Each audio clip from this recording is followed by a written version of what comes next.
Do you have ants? With warmer temperatures coming, all sorts of little critters will be making their way into our homes. Living in Florida, we fight ants all year round. Here are some of the things people around here do to get rid of ants in their home.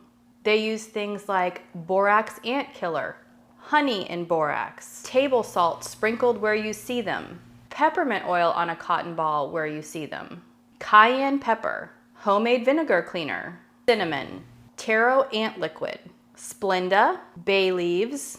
My two favorite options are cinnamon and taro ant liquid. But let's be honest, taro ant liquid does a number on the ants in your home. However, if you have pets or small children, you might not want ant bait just sitting around.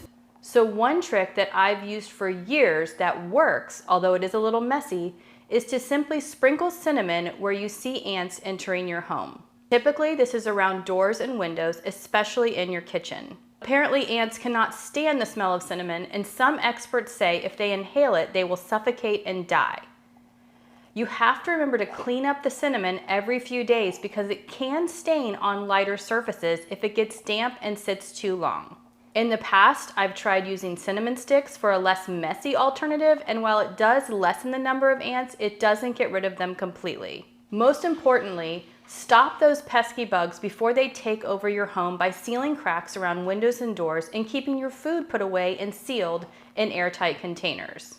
I recommend trying any of these home solutions before calling a costly exterminator. One of them just might work for you.